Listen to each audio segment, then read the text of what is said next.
Hello everyone, my name is Riya Roy Chaudhary and welcome to Toppers Group WBCS।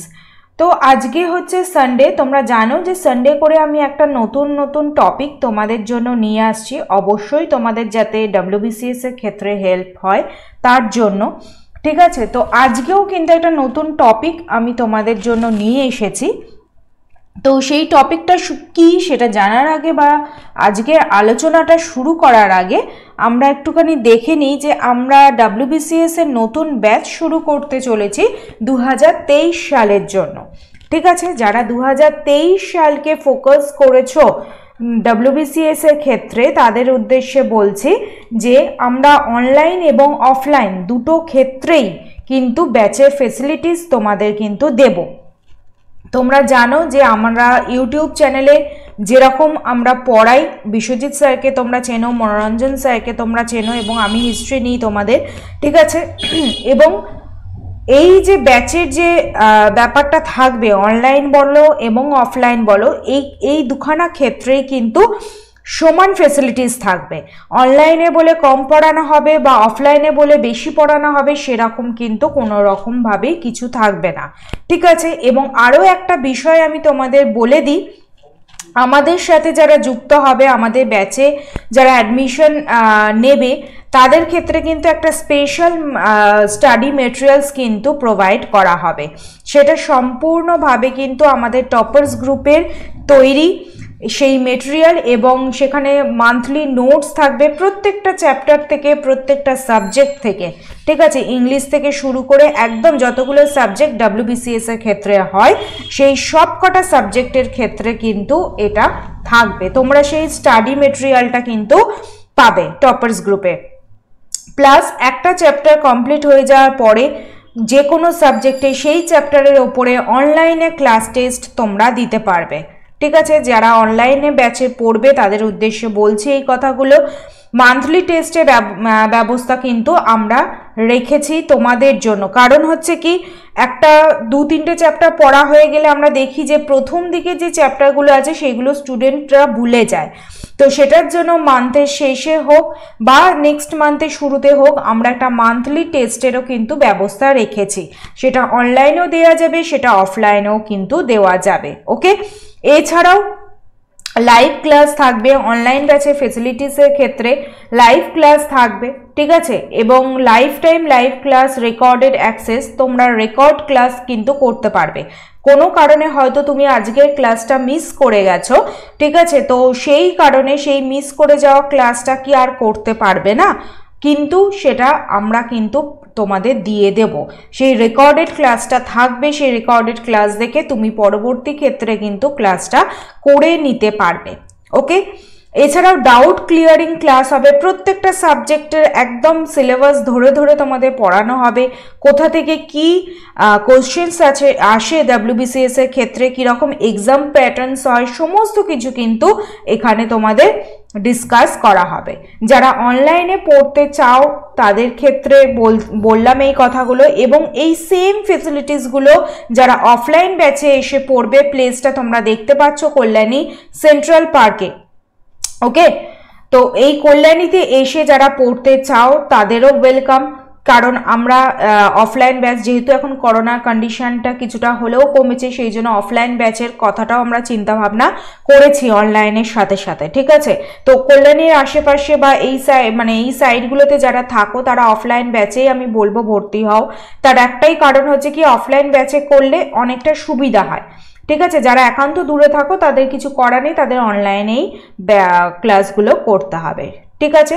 তো এই 2023কে যারা focus করছো তাদের জন্য বলছি যে আমাদের অ্যাডমিশন, টপার্স গ্রুপ WBCS এর অ্যাডমিশন কিন্তু শুরু হয়ে গেছে। তোমরা এই নাম্বারে কিন্তু কল বা হোয়াটসঅ্যাপ করে আরও ডিটেলসে যদি তোমাদের কোনো কোয়ারিজ থাকে সেই কোয়ারিজগুলো কিন্তু তোমরা জেনে নিতে পারবে। এখানে ফিসটা তোমরা দেখতে পাচ্ছ কত আছে, এবং সেই ফিস সংক্রান্ত যদি কোনো আদার্স কোনো কোয়ারিজ থাকে তোমরা কিন্তু এখানে কল বা হোয়াটসঅ্যাপ করতে পারো এই নাম্বারে। বোঝা গেছে?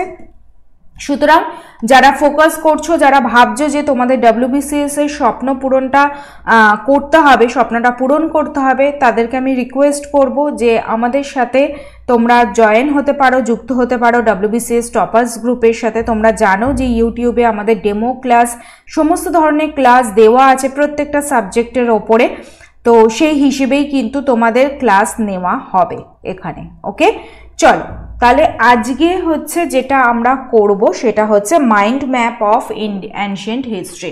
আমরা মাইন্ড ম্যাপ করেছিলাম গান্ধিয়ান এরা, মডার্ন হিস্ট্রির মধ্যে বা ইন্ডিয়ান ন্যাশনাল মুভমেন্টের মধ্যে। আমি তোমাদের বলেছিলাম যে গান্ধিয়ান এরা যখন শুরু হচ্ছে সেই সময়কাল থেকে একদম স্বাধীনতা সাল পর্যন্ত একটা মাইন্ড ম্যাপ যদি তোমরা করে নাও তাহলে খুব সুবিধা হয়, পড়তেও সুবিধা হবে, এবং পরীক্ষার আগের দিনে সেই জিনিসটা যদি একবার চোখ বুলিয়ে যাও দেখবে অনেক কোশ্চেন ওখান থেকে তোমরা করতে পারছো। ঠিক আছে, তো আমাকে অনেকেই বলছো যে অ্যানশিয়েন্ট হিস্ট্রি এবং মেডাইভাল হিস্ট্রির ওপরেও যেন এই মাইন্ড ম্যাপটা করা হয় বা দিতে, তো সেটার জন্যই আমি এটা নিয়ে এলাম তোমাদের জন্য মাইন্ড ম্যাপটা অ্যানশিয়েন্ট হিস্ট্রি। তো মাইন্ড ম্যাপটা শুরু করার আগে আমি তোমাদের অ্যানশিয়েন্ট হিস্ট্রি যেটা আছে সেই টোটাল জিনিসটা একটুখানি বুঝিয়ে দিই। কারণ হচ্ছে কি, মানে বলতে চাইছি অ্যানশিয়েন্ট হিস্ট্রি আমাদের যা সিলেবাস আছে, আমাদের যে জিনিসগুলো পড়তে হয় সেইগুলো একটা ক্রনোলজিক্যাল অর্ডারে আমি সাজিয়েছি। আশা করি তোমরা উপকৃত হবে এটা থেকে, এবং তোমাদের জিনিসটা মানে অ্যানশিয়েন্ট হিস্ট্রি নিয়ে অনেকের মনে কিন্তু একটা মানে গন্ডগোল হয়ে থাকে যে কখন কার পরে কি হয়েছে, বিশেষত যখন মগধের উত্থান ঘটবে, রাইজ অফ মগধ যখন উত্থান ঘটবে তারপর থেকে একদম শেষ পর্যন্ত মানে হচ্ছে আর এজ অফ কনফ্লিক্ট, যেটা আরব কনকুয়েস্ট সিন্ধ, ঠিক আছে, তো সেই পর্যন্ত কিন্তু একটা যে ঘটনাগুলো ঘটেছে বা যে ডাইনেস্টিসগুলো এসেছে সেই নিয়ে কিন্তু পরপর কোন ডাইনেস্টিস কখন এসেছে সেই নিয়ে কিন্তু একটা কনফিউশন থাকে, গুলিয়ে যায় অনেকের মধ্যেই আছে। ঠিক আছে, তো সেটার জন্য আমি আগে সেটা বলবো, তারপরে অ্যানশিয়েন্ট হিস্ট্রির যে কোনো একটা চ্যাপ্টার আজকে আমি আইভিসি নিয়েই বলবো। আইভিসির ওপরে কি করে মাইন্ড ম্যাপ করতে হবে সেটা তোমরা করবে, এবং কিভাবে করতে হবে সেই প্রসেসিংটা তোমাদের আমি বলে দেবো। ওকে, দেখো এখানে আমি টোটাল একটা ছকের মাধ্যমে বলতে পারো বা একটা ফ্লো চার্টের মাধ্যমে বলতে পারো আমি তোমাদের এখানে দেওয়ার চেষ্টা করেছি। একটু বোঝো ভালো করে, দেখবে জিনিসগুলো কিন্তু ক্লিয়ার হয়ে যাবে, তোমাদের মাথায় কিন্তু জিনিসগুলো গেঁথে যাবে যে এরপরে এ এসেছিল বা এরপরে এই ডাইনেস্টি বসেছিল। ঠিক আছে, তো আমরা ভেদিক অবধি পড়েছি, ভেদিকের পরে হচ্ছে কি পড়েছি, তোমার যে সমস্ত রিলিজিয়াস মুভমেন্টগুলো হয়েছিল মানে জৈনিজম, বুদ্ধিজম পড়েছি। ঠিক আছে, 16 মহাজনপদাস পড়েছি, এবং তার মধ্যে একটা মহাজনপদ ছিল কি মগধ, যেটা কিন্তু মোস্ট শক্তিশালী ছিল, এবং পরবর্তী ক্ষেত্রে এই মগধকে ঘিরেই কিন্তু বিভিন্ন ডাইনেস্টি গড়ে উঠবে। ঠিক আছে, তো প্রথমে আমরা দেখতে পাচ্ছি মগধ নর্দার্ন ইন্ডিয়াতে এটা আছে। তো মগধের প্রথম ডাইনেস্টি যেটা বসবে সেটা হচ্ছে কি হরিয়াঙ্কা ডাইনেস্টি। ঠিক আছে, 544 থেকে 412 BC অবধি কিন্তু এটা চলবে এই হরিয়াঙ্কা ডাইনেস্টি। বোঝা গেছে যে তিনজন রাজা ছিল, তোমরা তিনজন রাজার নাম জানো যে হরিয়াঙ্কা ডাইনেস্টির যে তিনজন রাজা আছেন। তারপরে বসছে হচ্ছে শিশুনাগ ডাইনেস্টি। ঠিক আছে, উদয়ী বা উদয় ভদ্রকে হারিয়ে শিশুনাগ বসলেন হচ্ছেন সিংহাসনে, মগধের সিংহাসনে, এবং তো মানে প্রতিষ্ঠা করলেন কি শিশুনাগ ডাইনেস্টি 413 থেকে 345 BC অবধি। আমি তোমাদের সুবিধার জন্য কিন্তু এই তারিখগুলো কিন্তু দিয়ে দিয়েছি, সালগুলো মেনশন করে দিয়েছি। ঠিক আছে, এরপরে হচ্ছে নন্দ ডাইনেস্টি 343 থেকে 321 অবধি। তো নন্দ ডাইনেস্টি শিশুনাগ ডাইনেস্টির পরে বসবে, তোমরা জানো যে কালা অশোক লাস্ট ছিলেন রুলার শিশুনাগ ডাইনেস্টির, তারপরে হচ্ছে নন্দ ডাইনেস্টি, মহাপদ্মানন্দ যিনি প্রতিষ্ঠা করলেন নন্দ ডাইনেস্টি, এবং last ruler of Nanda dynasty হচ্ছে ধননন্দ, তাই তো। এবং এই নন্দ ডাইনেস্টির সময় একটা ইম্পর্টেন্ট ঘটনা ঘটেছিল। কি ঘটনা ঘটেছিল? আলেকজান্ডার হচ্ছে আক্রমণ করেছিল। ঠিক আছে, আলেকজান্ডার কিন্তু এই সময় এসেছিল, এই নন্দ ডাইনেস্টির সময় কিন্তু আলেকজান্ডার এসেছিলেন, যখন নন্দ ডাইনেস্টিতে ধননন্দ বসে আছেন ঠিক আছে, ধননন্দ যখন বসে আছেন তখন হচ্ছে এই আলেকজান্ডার কিন্তু আলেকজান্ডার যে ইনভেনশন বলো সেই ইনভেনশনটা কিন্তু ঘটেছিল 327 থেকে 326। ঠিক আছে, 327 থেকে 326 বিসি। বোঝা গেছে? তো এই নন্দ ডাইনেস্টির সময় যে বৈদেশিক আক্রমণটা হয়েছিল, যেটা করেছিল সেটা হচ্ছে কি আলেকজান্ডার। ওকে, এরপরে কি হলো, এরপরে যে most important dynasty of Magadha কি মৌর্য ডাইনেস্টি। ঠিক আছে, মৌর্য ডাইনেস্টি তোমরা জানো ধননন্দকে হারিয়ে, ঠিক আছে, কৌটিল্য বা বিষ্ণুগুপ্ত বা চাণক্যর হেল্প নিয়ে চন্দ্রগুপ্ত মৌর্য প্রতিষ্ঠা করে দিলেন কি মৌর্য বংশ।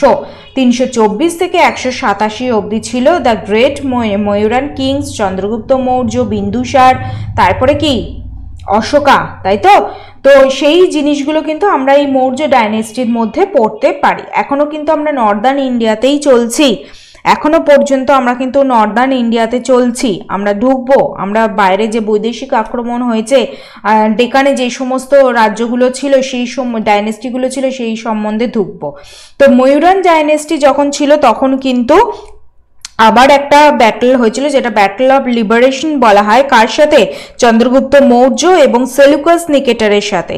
এবং সেলুকাস নিকেটার উনি হেরে গেছিলেন। তারপরেই কিন্তু চন্দ্রগুপ্ত মৌর্যের রাজসভাতে কাকে পাঠিয়েছিলেন? দূত হিসেবে, গ্রিক দূত হিসেবে মেগাস্থেনিসকে, তাই তো? তো মেগাস্থেনিস কিন্তু এসেছিলেন, অ্যান্টিওকাসও এসেছিলেন, প্লুটেমি টু ফিলাডেলফিয়া থেকেও এসেছিলেন এই মৌর্য ডাইনেস্টির সময়। বোঝা গেছে? তো মৌর্য ডাইনেস্টির পরে যে ডাইনেস্টি বসলো সেটা হচ্ছে কি, সেটা হচ্ছে শুঙ্গ ডাইনেস্টি। কি? শুঙ্গ ডাইনেস্টি। মৌর্য ডাইনেস্টির লাস্ট কিং কে ছিল? বৃহদ্রথ, তাই তো? বৃহদ্রথকে হত্যা করলেন, তারই মিলিটারি কমান্ডার ছিলেন পুষ্যমিত্র শুঙ্গ। ঠিক আছে, 187 বিসিতে পুষ্যমিত্র শুঙ্গ তারই মিলিটারি কমান্ডার ছিলেন, মানে বৃহদ্রথ মিলিটারি কমান্ডার ছিলেন, এবং বৃহদ্রথ ছিলেন হচ্ছেন লাস্ট ময়ূরান কিং। তো ওনাকে হত্যা করে উনি তৈরি করলেন কি শুঙ্গ ডাইনেস্টি। বোঝা গেছে? এরপরে আসছে হচ্ছে কনভা ডাইনেস্টি, যেটা 75 থেকে 30 বিসি অবধি কিন্তু ছিল। ওকে, তারপরে বসছে হচ্ছে কি গুপ্তা ডাইনেস্টি 300 থেকে 600। দেখো এখানে যে সালগুলো আমি মেনশন করেছি না, এই সালগুলো হয়তো এদিক ওদিক কোনো একটা জায়গায় হতে পারে। ঠিক আছে, কারণ এক একটা বইতে দেখবে তোমরা সালগুলো, বা তোমরা দেখতে পাবে ইন্টারনেটেও যদি দেখো, গুগলেও যদি সার্চ করো, তাহলে দেখতে পাবে যে এদিক ওদিক কিন্তু হতে পারে। কিন্তু অ্যাকচুয়াল যে ডিউরেশন যেটা ছিল কোনো একটা ডাইনেস্টি, সেইটা কিন্তু এটাই হবে। বোঝা গেছে? তো এই সময়টাতেই ছিল। তো এই শুঙ্গ ডাইনেস্টি যখন ছিল, সেই শুঙ্গ ডাইনেস্টির সময় কিন্তু বেশ কিছু বৈদেশিক আক্রমণ ঘটেছিল। আমরা অ্যানশিয়েন্ট হিস্ট্রিতে পড়ে থাকি যে বৈদেশিক আক্রমণ হয়েছিল এই শুঙ্গ ডাইনেস্টির সময়। তো এই শুঙ্গ ডাইনেস্টির সময় যে বৈদেশিক আক্রমণটা হয়েছিল সেটাই আমি কিন্তু এখানে অ্যারো দিয়ে তোমাদের বুঝিয়েছি। দেখো, প্রথম বৈদেশিক যেটা ইন্ডো গ্রিক, ঠিক আছে, মিনান্দার, তোমরা যারা পড়েছো তারা জানো, ইন্ডো গ্রিক প্রথম বৈদেশিক আক্রমণ ঘটলো হচ্ছে ইন্ডো গ্রিকের হাত ধরে। তারপরে বসলো হচ্ছে শকাজ, ঠিক আছে, শক। এই শকরা আবার নর্থ ওয়েস্ট পাঞ্জাব এবং ওয়েস্ট পাঞ্জাব এই দুটো জায়গায় কিন্তু রাজত্ব করেছিল। একটা হচ্ছে নর্থ ওয়েস্ট পাঞ্জাব, আর একটা হচ্ছে কি, আর একটা হচ্ছে ওয়েস্ট গুজরাট। এই এরিয়াটা জুড়ে কিন্তু শকদের রাজত্ব ছিল। তো শকাস ইন্ডো গ্রিকের পরে যে সেকেন্ড বৈদেশিক আক্রমণ হলো সেটা হচ্ছে কি শক। ঠিক আছে, তারপরে হচ্ছে পার্থিয়ান, এবং লাস্ট হচ্ছে কি কুষাণ, যেখানে আমরা পড়ে থাকি কি কনিষ্ক, তাই তো? কুষাণ রাজা কনিষ্কের কথা আমরা পড়ে থাকি,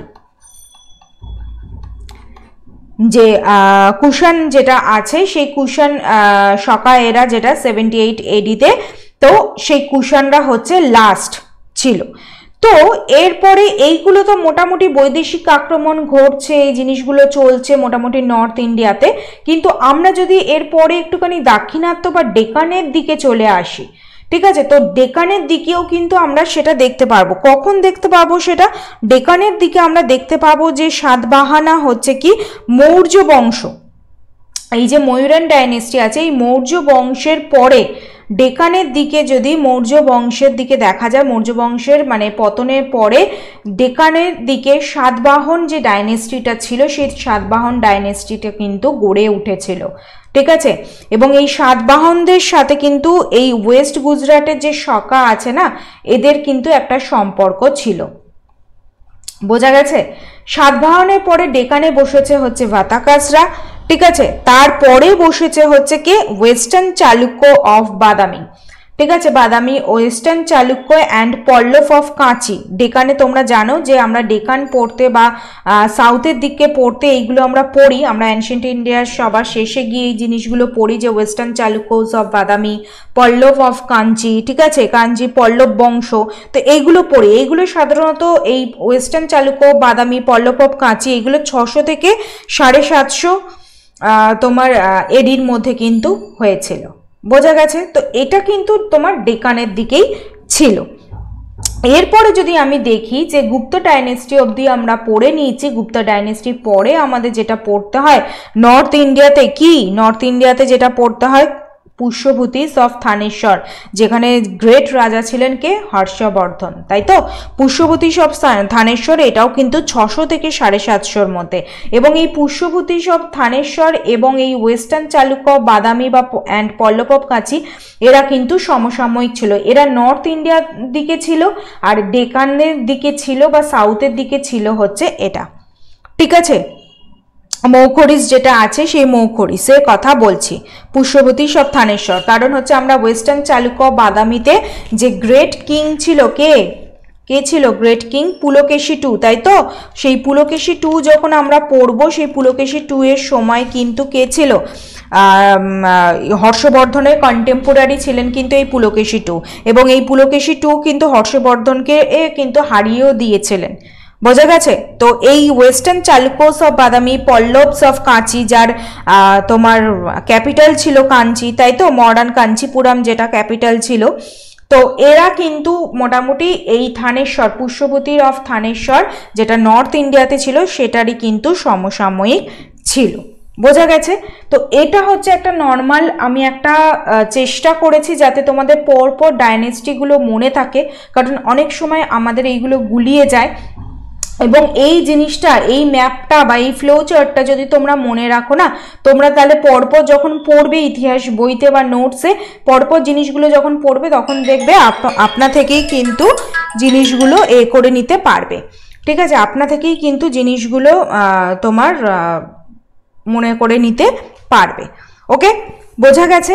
এরপরে আমি আর একটা জিনিস এখানে দিইনি, তো সেটা আমি একটুখানি তোমাদের বলে দিচ্ছি, কারণ তোমরা জানো যে সেই জিনিসটাও আমাদের পড়তে হয়, সেটা হচ্ছে কি প্রতিহার, ঠিক আছে, প্রতিহারাস।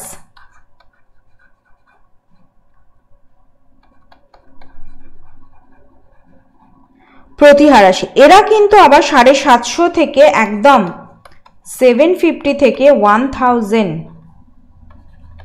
এডি অবধি কিন্তু ছিল। তো এই পাল, প্রতিহার এবং রাষ্ট্রকূট, বাংলার পাল বংশ, সেন বংশ কিন্তু আমাদের পড়তে হয়,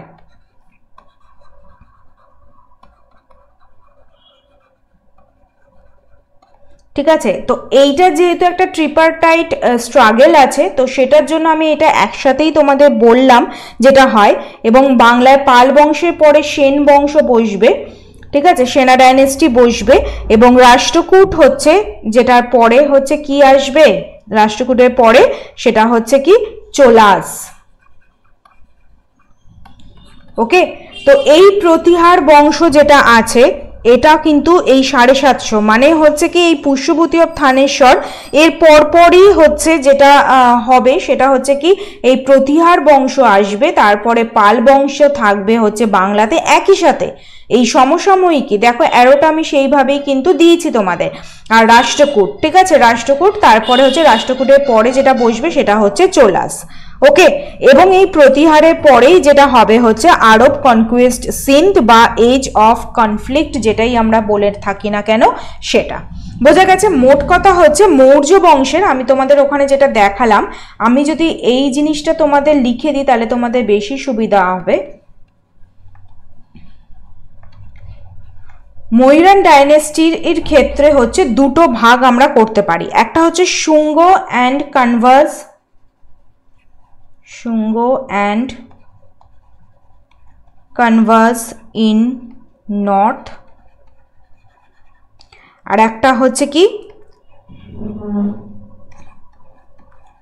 ডেকান অ্যান্ড সেন্ট্রাল ইন্ডিয়া। কারা রাজত্ব করেছে আমি তোমাদের বললাম একটু আগে, সাতবাহানা।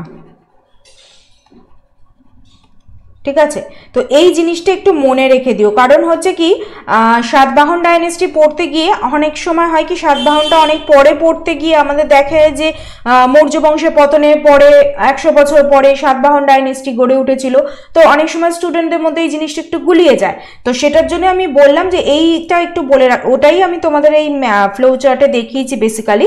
তো আরও শর্টে আর কি তোমাদের জন্য বলে দিলাম যে মৌর্য বংশের পরে নর্থ ইন্ডিয়াতেই তোমরা বলতে পারো শুঙ্গ ডাইনেস্টি এবং তারপরে কানভা ডাইনেস্টি এলো, এবং ডেকান বা সেন্ট্রাল ইন্ডিয়ার জায়গাটায় চলে এলো হচ্ছে সাতবাহন ডাইনেস্টি।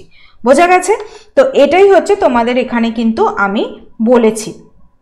তো এই ফ্লো চার্টটা আশা করি তোমাদের হেল্পই হবে। চল এরপরে আমি একটুখানি বলে দিই তোমাদের যে যে কোনো একটা চ্যাপ্টারই আমি ধরেছি এখানে। অ্যানশিয়েন্ট ইন্ডিয়ার তো প্রচুর চ্যাপ্টার আছে আমাদের পড়তে হয়, তো যে কোনো একটা চ্যাপ্টারই আমি এখানে ধরেছি, যেহেতু একদম প্রি হিস্টোরিকটা আমি বলিনি তোমাদের। তো প্রি হিস্টোরিকের পরে যেটা ইন্দাস ভ্যালি সিভিলাইজেশন, যেখান থেকে তোমাদের প্রচুর কোশ্চেন দিয়ে থাকে পরীক্ষায়, সেটা প্রিলিমস বলো বা মেন্স বলো, তো এটার ওপরে আমি তোমাদের আজকে দেখাবো যে কি করে একটুখানি মাইন্ড ম্যাপটা তোমাদের করতে হয়। ঠিক আছে, তো তোমরা কি করবে, যাদের মোটামুটি রিভিশন দেওয়া হয়ে গেছে, পড়া হয়ে গেছে ইন্দাস ভ্যালি সিভিলাইজেশন, খুব ভালো করে পড়া হয়ে গেছে, তারা যখন পরবর্তী ক্ষেত্রে রিভিশন দেবে তোমাদের কাছে নিশ্চয়ই A4 সাইজের পেপার আছে বা যে কোনো একটা রাফ পেজ নেবে, ওই পেজে নিয়ে আইভিসিটাকে মাঝখানে লিখে একটা মাইন্ড ম্যাপ আমি যেরকমভাবে তোমাদের দেখাচ্ছি ওটা করে রেখে দেবে। ঠিক আছে, সেটার ক্ষেত্রে কি সুবিধা হবে তোমাদের? সুবিধা একটাই হবে, সেটা হচ্ছে কি পরীক্ষার আগে যদি তোমরা এই জিনিসটা দেখে যেতে পারো, তাহলে কিন্তু তখন ওই ডিটেলসের নোটস পড়ার হয়তো আমাদের টাইম থাকে না। পরীক্ষার আগের দিনকে আমরা মোটামুটি সব সাবজেক্টে একবার করে জাস্ট চোখ বুলিয়ে চলে যাই, তাই তো, পরীক্ষার আগের দিনকে বা তার দুদিন আগে থেকে। তো তখন ডিটেলসে তো আর রিভিশন দেওয়ার সময় থাকে না, সেই টাইমে কিন্তু এই মাইন্ড ম্যাপটা তোমাদের বিশাল হেল্প করবে। ট্রাস্ট মি, ভীষণভাবেই কিন্তু হেল্প করবে তোমাদের। যারা যারা করেছো অলরেডি তাদের উদ্দেশ্যে নয়, যারা যারা করোনি এখনো পর্যন্ত বা অনেকেই নতুন আছো WBCS এর এই কম্পিটিটিভ লাইনের ক্ষেত্রে, আমি তাদের উদ্দেশ্যে এই কথাগুলো বলে দিচ্ছি যে এই জিনিসটা করো। আমি মডার্ন ইন্ডিয়ার ক্ষেত্রে, ইন্ডিয়ান ন্যাশনাল মুভমেন্টের ক্ষেত্রে একটা মাইন্ড ম্যাপ দিয়েছি, যে ওইভাবে করো, দেখবে পরপর ঘটনাগুলো কি ঘটেছিল সেটাও মনে থাকবে, সালগুলোও মনে থাকবে, কে কোন ভাইসরয় কোন সময় কোন ঘটনার সময় উপস্থিত ছিলেন সেটাও মনে থাকবে। প্রত্যেকটা জায়গা থেকে কিন্তু কোশ্চেন আসে, আমি কিন্তু অযথা তোমাদের এই জিনিসগুলো করতে বলছি না, এবং এমনও নয় এটা করলে তোমাদের বিশাল টাইম নষ্ট হয়ে যাবে, সেটাও নয়। তোমরা যখন আইভিসি রিভিশন দিচ্ছ, রিভিশন দাও, রিভিশন দিতে দিতে পাশে একটা সাদা পেজ রেখে দাও, সেখানে আইভিসি লিখে, সেখানে ছোট ছোট করে লিখে নিয়ে মাইন্ড ম্যাপ তোমাদের যেরকম মনে হয় সেইভাবে করে নাও। তো আইভিসির ক্ষেত্রে প্রথমেই যেটা করবে সেটা হচ্ছে কি সাল, যে সালটা আছে 2500 থেকে 750 BC, তাই তো। তো যে এই সালটা তোমরা প্রথমে হাইলাইট করবে, কারণ সালটা থেকে কিন্তু তোমাদের কোশ্চেন দেয়। ঠিক আছে, ফার্স্ট আরবান সিভিলাইজেশন, এটা কিন্তু একটা আরবান সিভিলাইজেশন ছিল, আরবান সিভিলাইজেশন ছিল। আমি এখানে সব হয়তো লিখতে পারবো না, আমি তোমাদের জাস্ট একটা এক্সাম্পল দিয়ে বুঝিয়ে দিচ্ছি।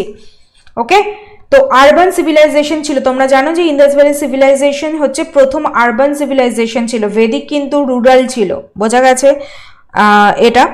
এবং এই যে তোমার যে ইন্দাস ভ্যালি সিভিলাইজেশনের যে Northern most point, southern most point কোনগুলো ছিল?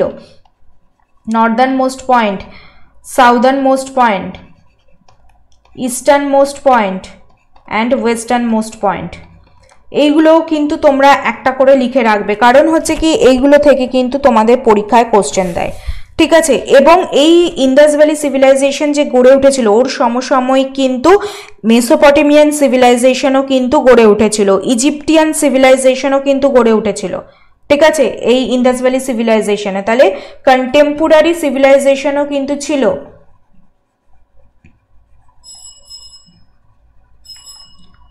কন্টেম্পোরারি সিভিলাইজেশনও কিন্তু ছিল। কি কি ছিল? মেসোপটেমিয়া। তোমরা যারা পড়াশোনা করেছো বা জানো কি ধরনের কোশ্চেন দেয়, সেটা এই জিনিসটা করতে তোমাদের সুবিধা হবে। ইজিপ্ট, তাই তো? মেসোপটেমিয়া এবং ইজিপ্ট এই ধরনের সিভিলাইজেশন ছিল। তো Northern most side, southern most side কি কি ছিল সেইগুলো তো আমি তোমাদের বলেই দিলাম। ওকে, তো নেক্সট যেটা করবে যেখান থেকে বেসিক্যালি কোশ্চেন দেয় কি আয়রনের ব্যবহার হচ্ছে তারা জানতো না।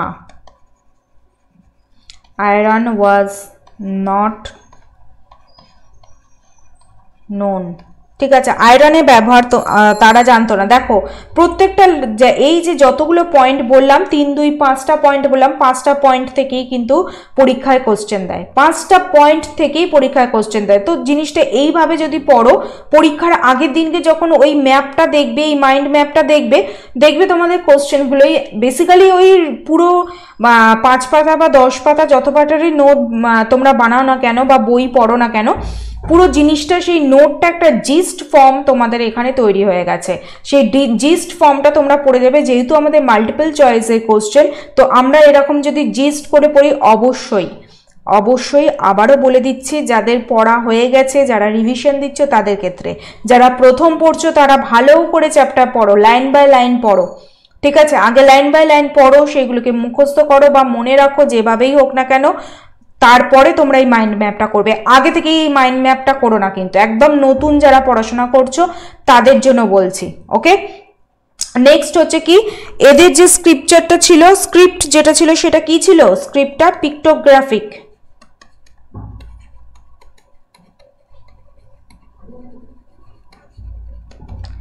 স্ক্রিপ্ট যেটা ছিল সেটা হচ্ছে কি? স্ক্রিপ্ট ছিল হচ্ছে পিক্টোগ্রাফিক, তাই তো? এবং তারা যে হরপ্পান সিল ইউজ করতো সেটা হচ্ছে কি স্টিয়াটাইট দিয়ে তৈরি। ঠিক আছে, তারা বার্নড ব্রিক্স ইউজ করতো। আয়রন ওয়াজ নট নোন, এর সাথেই লিখে দাও, ইউজড বার্নড ব্রিক্স। তো এইভাবেই করো জিনিসগুলো, তাই তো? তারা ডেড বডি কি করতো? নর্থ থেকে সাউথ ডিরেকশনে রাখতো। ঠিক আছে, সেকিউলার সোসাইটি ছিল ওদের, সেকিউলার সোসাইটি ছিল। ঠিক আছে, তারা কি করতো মানে mother goddess, Pashupati Mahadeva, Protoshiva, lingam and yoni worship করতো। ঠিক আছে, peepal tree, humped bull, birds, এইগুলো ওয়ান হর্ন ইউনিকর্ন, এইগুলোকে তারা ওরশিপ করতো। Wheat, barley, horse gram, peas, grapes, mustard, garlic, rice, এইগুলো তারা উৎপন্ন করতো শস্য হিসেবে। ঠিক আছে, যে জিনিসগুলো ইম্পোর্ট করতো হরপ্পা ইম্পোর্ট করতো কোন জিনিসগুলো? গোল্ড, কপার, লেপ্লিস লাজুলি, স্টিয়াটাইট, এইগুলো হচ্ছে কি তারা ইম্পোর্ট করতো। লেপ্লিস লাজুলি হচ্ছে কি একটা নীল রঙের পাথর বা প্রস্তরকে বলা হয় এটা। ঠিক আছে, বিড মেকিং ফ্যাক্টরি ছিল, মানে পুঁতি তৈরি, বিড মানে পুঁতি তৈরি ফ্যাক্টরি ছিল এখানে। ওকে, তো এই জিনিসগুলো তোমরা মোটামুটি লিখে নিলে। তারপরে এবার তোমরা চলে আসো একটা A4 সাইজের পেপারে, প্রচুর জায়গা থাকে তোমরা জানো। তারপরে চলে আসো পাকিস্তানের যে সাইডগুলো আছে। ঠিক আছে, পাকিস্তানের যে সাইডগুলো আছে সেইগুলো পরপর তোমরা লিখে নিলে যে এই সাইডগুলো হরপ্পা, মহেঞ্জোদারো, চান্নুদারো, এগুলো পাকিস্তানের সাইড আছে। ইন্ডিয়ার সাইডগুলো লিখে নিলে কোন কোনগুলো ইন্ডিয়াতে আছে। ঠিক আছে, লোথাল আছে, ঢোলাভিরা আছে, কালিবঙ্গান আছে। ঠিক আছে, তো এই বানাওয়ালি আছে। তো এই জিনিসগুলো এতে আছে, ইন্ডিয়ার সাইডে আছে। তো পাকিস্তানে কোনগুলো আছে আর ইন্ডিয়াতে কোনগুলো আছে সেইগুলো তোমাদের পুরো কি হলো, কমপ্লিট হয়ে গেল। এরপরে যদি তোমাদের পরীক্ষায় কোশ্চেন দেয়, যেমন 2019 সালে সম্ভবত প্রিলিমিনারি কোশ্চেন দিয়েছিল যে এর মধ্যে কোন সাইটটা হচ্ছে কি হরিয়ানাতে নেই। ঠিক আছে, এরকমই কোনো একটা কোশ্চেন দিয়েছিল সম্ভবত তোমাদের। তো পাকিস্তানে কোন কোন সাইট আছে আর ইন্ডিয়াতে কোন কোন সাইট আছে সেইগুলো যদি তোমরা মনে রেখে দাও একটা জায়গাতে, তাহলে কি হবে, পরীক্ষার আগের দিনকে যখন এটা পড়বে তোমাদের একটা রিভিশন হয়ে গেল। তার মানে এরকম ধরনের যদি কোনো একটা কোশ্চেন আসে যে একটা জায়গা দিয়ে দিল, 4টে জায়গার নাম দিয়ে দিল, বলে দিল যে এর মধ্যে কোনটা তোমার ইন্ডিয়াতে আছে বা কোনটা ইন্ডিয়াতে নেই। তো এই জায়গাগুলো যখন তোমরা লিখবে, জায়গাগুলো পাশে তোমরা লিখে রেখে দেবে, কোন নদীর তীরে আছে লিখবে। ঠিক আছে, কোন স্টেটে আছে লিখবে, বিশেষত যারা যে সমস্ত ইন্ডিয়ান মানে জায়গাগুলো বা সাইডগুলো আছে, যেমন কালীবঙ্গান রাজস্থান স্টেটে আছে আমরা জানি। ঠিক আছে, তো রিভার, কোন রিভার, 1 নম্বর হচ্ছে রিভার, 2 নম্বর হচ্ছে স্টেট, এইগুলো কিন্তু মেনশন অবশ্যই করবে এখানে। ঠিক আছে, 3 নম্বর হচ্ছে কি, 3 নম্বর হচ্ছে কে আবিষ্কার করেছে বা খনন কার্য করেছে। ঠিক আছে, এক্সকাভেট কে করেছে। তো এই জিনিসগুলো কিন্তু তোমাদের লিখে রাখতে হবে। এই এক্সকাভেটটা 3 নম্বরটা সব ক্ষেত্রে আমাদের লাগে না। ঠিক আছে, তো যেমন হরপ্পা, মহেঞ্জোদারো এইগুলোর ক্ষেত্রে কিন্তু তোমাদের লাগবে, এইগুলোর ক্ষেত্রে তোমাদের পড়তে হবে, কারণ এইগুলো থেকে কোশ্চেন দেয়। তো যেইগুলো লাগবে আর যেইগুলো লাগবে না সেটা তোমরা জানো, এতদিন ধরে পড়াশোনা করছো, পরীক্ষা দিচ্ছ, তো সেই জিনিসগুলো একটা ব্র্যাকেটে করে পাশে রেখে দেবে। ঠিক আছে, হয়ে গেল এটা। এরপরে যে পয়েন্টটা করবে, 1 নম্বর দিয়ে হরপ্পা লিখলে একদম ছোট ছোট করে লিখবে। হরপ্পাতে কি পাওয়া গেছে? 2 red stone idol of dancing girl পাওয়া গেছে। ঠিক আছে, সিঙ্গেল রুম ব্যারাক মানে কি, 1 কক্ষ বিশিষ্ট শ্রমিকদের একটা আবাসন পাওয়া গেছে। 2 rows of 6 গ্র্যানারি, বেসিক্যালি কোশ্চেন এখান থেকেই দেয় যে 2 rows of 6 গ্র্যানারি কোথায় পাওয়া গেছে, কোন ইন্দাস ভ্যালি সিভিলাইজেশনের সাইটে পাওয়া গেছে, হরপ্পা। হয়ে গেল, complete. Mohenjo-daro, Mount of dead, ঠিক আছে, গ্রেট বার্থ, গ্রেট গ্র্যানারি পাওয়া গেছে, ব্রোঞ্জ ড্যান্সিং গার্ল পাওয়া গেছে, piece of oven cotton cloth পাওয়া গেছে। যেগুলো ইম্পর্টেন্ট, যেগুলো জায়গাগুলো থেকে তোমাদের কোশ্চেন দেয়। হয়ে গেল। চানুদারো, চানুদারো থেকে তোমরা একটাই কোশ্চেন পাবে যে একমাত্র হরপ্পান সিটি যেখানে কোনো রকম সিটাডেল নেই। সিটাডেল মানে কি? সিটাডেল মানে হচ্ছে দুর্গ। দুর্গ এলাকায় আমরা জানি যে হরপ্পান সিভিলাইজেশনে দুর্গ এলাকাতে কিছু লোক বসবাস করতো এবং তার নিচেও কিছু লোক বসবাস করত দুর্গের নিচে। ঠিক আছে, তো এটা বলা হয়েছে হরপ্পান দুর্গ আবিষ্কার হয়েছে। তো সেই সিটাডেল, একমাত্র দুর্গ নেই ইন্দাস ভ্যালি সিভিলাইজেশনে কোন সাইটে? কোশ্চেনটা কিন্তু পরীক্ষায় দিয়েছে। চানুদারো, ওই একটাই লিখতে হবে তোমার। কালীবঙ্গান, ব্যাক বেঙ্গলস বলা হয়। ঠিক আছে, plug fields, bones of Camel পাওয়া গেছে কালীবঙ্গানে। বোঝা গেছে? এই জিনিসগুলোই তো তোমাদের লাগবে। ফায়ার অল্টার, কালীবঙ্গান থেকে 3টে জিনিস পড়তে হয়, প্লাগ ফিল্ড পাওয়া গেছে, বোনস অফ ক্যামেল পাওয়া গেছে, 3 নম্বর ফায়ার অল্টার পাওয়া গেছে। তাহলেই দেখবে তোমাদের যদি দিয়ে দেয় যে ফায়ার অল্টার কোথায় বা বোনস অফ ক্যামেল কোন এর থেকে পাওয়া গেছে, কোন সাইড থেকে পাওয়া গেছে, হরপ্পান সাইড থেকে, কালীবঙ্গান থেকে পাওয়া গেছে। লোথাল থেকে একটাই কোশ্চেন আসে, ডকইয়ার্ড, খালি ডকইয়ার্ডই আসে লোথাল থেকে basically. First evidence of rice cultivation, Lothal, ভীষণ ইম্পর্টেন্ট। আইভারি স্কেল, হাতির দাঁতের তৈরি স্কেল, তো সেটাও পাওয়া গেছে লোথালে। তো এই জিনিসগুলো কিন্তু এরকম ছোট ছোট করে তোমরা লিখে রাখবে, একটা লাইন, 2টো লাইন বা একটা ওয়ার্ড, 2টো ওয়ার্ড, তোমরা যাতে বুঝতে পারো। পরীক্ষার আগের দিনকে তোমরা যাতে একবার দেখে নিয়ে বুঝতে পারো সেই হিসেবে করবে। আমি বলছি বলে করতে হবে সেটা না, তোমরা তোমাদের সুবিধার মতো করবে। আমি তোমাদের এখানে জাস্ট একটা এক্সাম্পল দিতে পারি, আমি তোমাদের ওখানে গিয়ে করে দিতে পারবো না এই জিনিসটা এখানে বসে। ঠিক আছে, তো আমি একটা এক্সাম্পল দিলাম যে এইভাবে যদি তোমরা মাইন্ড ম্যাপটা করো, এবং শুধুমাত্র আইভিসি নয়, অ্যানশিয়েন্ট ইন্ডিয়ার প্রত্যেকটা চ্যাপ্টার থেকে যদি তোমরা করো, যে চ্যাপ্টারগুলো থেকে বেসিক্যালি ইম্পর্টেন্ট আছে, যেখান থেকে বেসিক্যালি কোশ্চেন আসে, আইভিসি থেকে, ভেদিক থেকে, বুদ্ধিজম জাইনিজম থেকে। বুদ্ধিজম জাইনিজমে একটা ডিফারেন্স করে দিতে পারো, দেখাবো আমি একদিন বুদ্ধিজম জাইনিজমে একটা ডিফারেন্স করে যদি তোমরা পড়ো তাহলে খুব সুবিধা হবে। ওকে, তো বুদ্ধিজম জাইনিজম আছে, মৌর্য, অশোক থেকে প্রচুর কোশ্চেন দেয়, এই জায়গা গুপ্ত থেকে কোশ্চেন দেয়। এই জায়গাগুলো থেকে তোমাদের বেসিক্যালি যেখান থেকে বেশি বেশি কোশ্চেন দেয় সেই জায়গাগুলোতেই তোলো। সব করতে হবে না, সব অ্যানশিয়েন্টের চ্যাপ্টার করতে হবে না তোমাদের।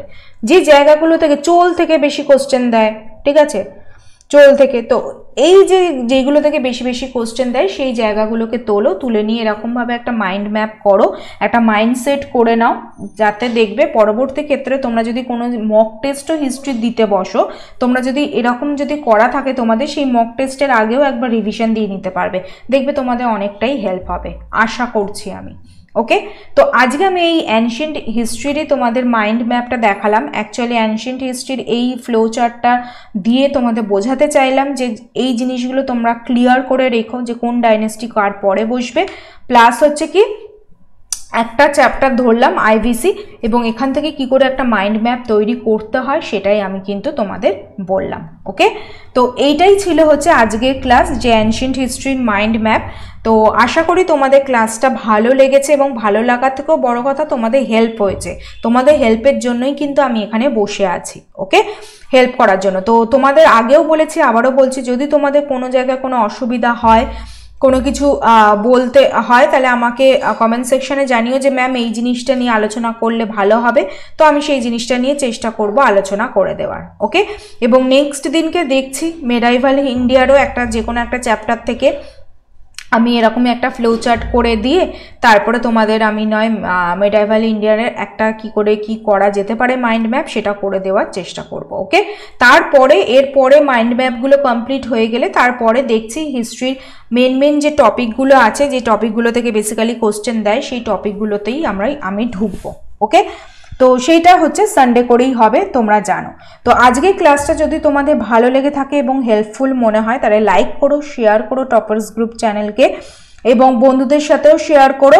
ঠিক আছে, সাবস্ক্রাইব করো টপার্স গ্রুপ চ্যানেলকে এবং আমাদের যে টেলিগ্রাম চ্যানেল আছে টপার্স গ্রুপ অফিসিয়াল, সেই টেলিগ্রাম চ্যানেলে জয়েন হয়ে যেও, কারণ এই সমস্ত ভিডিও ফ্রি পিডিএফ কিন্তু ওখানে তোমরা পাবে এবং বিভিন্ন ক্লাসের আপডেট কিন্তু ওখানে তোমরা পাবে। ওকে, তাহলে চলো ক্লাসটা এখানেই কমপ্লিট করলাম, আমি শেষ করলাম। ওকে, সকলকে থ্যাংক ইউ, সকলে ভালো থেকো, সুস্থ থেকো। ওকে, চলো টাটা।